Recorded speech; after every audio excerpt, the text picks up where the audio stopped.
एक व्यक्ति काम की तलाश में दर दर भटक रहा था।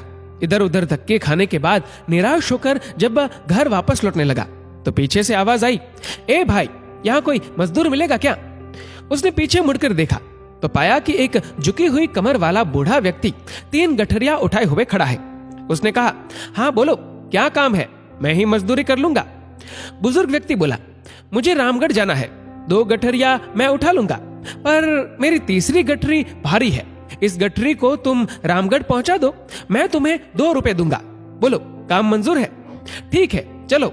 आप बुजुर्ग हैं, आपकी इतनी मदद करना तो यूं भी मैं अपना फर्ज समझता हूं। इतना कहते हुए गठरी उठाकर अपने सिर पर रख ली, किंतु गठरी रखते ही उसे इसके भारीपन का एहसास हुआ। उसने बूढ़े से कहा, ये गठरी तो काफी भारी लगती है। हाँ, इसमें 1-1 रुपए के सिक्के हैं। बूढ़े ने लगभग फुसफुसाते हुए कहा। उसने सुना तो सोचा, होंगे, मुझे क्या, मुझे तो अपनी मजदूरी से मतलब है। ये सिक्के भला कितने दिन चलेंगे? तभी उसने देखा कि बूढ़ा उस पर नजर रखे हुए है। उसने सोचा कि ये बूढ़ा जरूर ये सोच रहा होगा, कहीं ये भाग तो नहीं जाएगा। पर मैं तो ऐसी बेईमानी और चोरी करने में विश्वास नहीं करता। मैं सिक्कों के लालच में फंसकर किसी के साथ बेईमानी नहीं करूंगा। चलते चलते आगे एक नदी आ गई। वह तो नदी पार करने के लिए झट से पानी में उतर गया, पर बूढ़ा नदी के किनारे खड़ा रहा। उसने बूढ़े की ओर देखते हुए पूछा, क्या हुआ? आखिर रुक क्यों गए? बूढ़ा आदमी हूँ, मेरी कमर ऊपर से झुकी हुई है, 2-2 गठरियों का बोझ नहीं उठा सकता, कहीं मैं नदी में डूब ही न जाऊं। तुम 1 गठरी और उठा लो, मजदूरी की चिंता न करना, मैं तुम्हें 1 रुपया और दे दूंगा। ठीक है, लाओ, पर इसे लेकर कहीं तुम भाग तो नहीं जाओगे? क्यों भला, मैं क्यों भागने लगा? भाई, आजकल किसी का क्या भरोसा, फिर इसमें चांदी के सिक्के जो है। मैं आपको ऐसा चोर बेईमान दिखता हूँ क्या? बेफिक्र रहे, मैं चांदी के सिक्कों के लालच में किसी को धोखा देने वालों में से नहीं हूँ। लाइए, ये गठरी मुझे दे दीजिए। दूसरी गठरी उठाकर उसने नदी पार कर ली। चांदी के सिक्कों का लालच भी उसे डगमगा नहीं पाया। थोड़ी दूर आगे चलने के बाद सामने पहाड़ी आ गई। वह धीरे धीरे पहाड़ी पर चढ़ने लगा, पर बूढ़ा अभी तक नीचे ही रुका हुआ था। उसने कहा, आइए ना, फिर से रुक क्यों गए?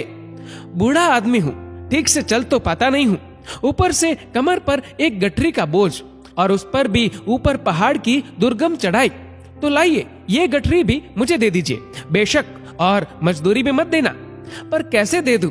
इसमें तो सोने के सिक्के हैं, और अगर तुम इन्हें लेकर भाग गए तो मैं बूढ़ा तुम्हारे पीछे भाग भी नहीं पाऊंगा।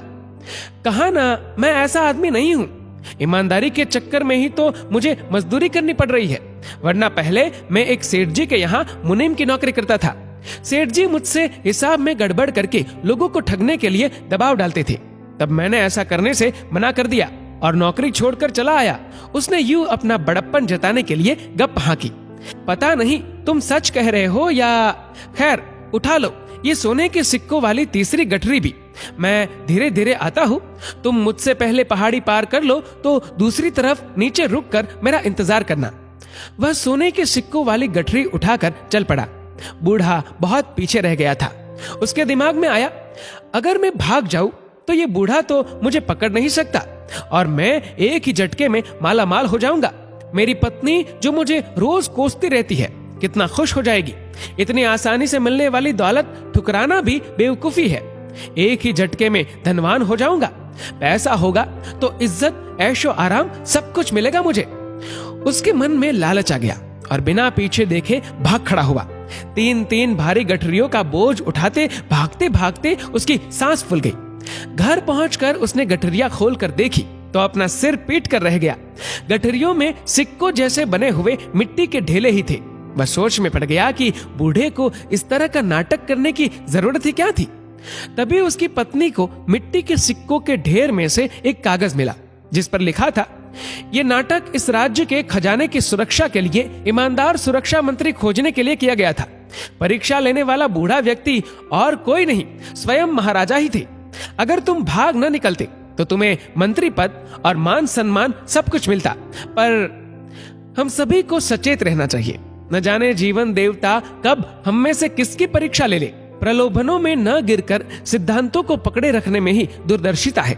दोस्तों, इस वीडियो को लेकर आपकी क्या राय है नीचे कमेंट करके जरूर बताएगा। और अगर आपको वीडियो अच्छा लगा हो तो इस वीडियो को लाइक करेगा, शेयर करेगा ज्यादा से ज्यादा लोगों तक। और ऐसे ही और भी इंस्पिरेशनल वीडियोस के लिए सब्सक्राइब करें हमारे यूट्यूब चैनल को और फेसबुक पर फॉलो करें हमारे पेज को। धन्यवाद।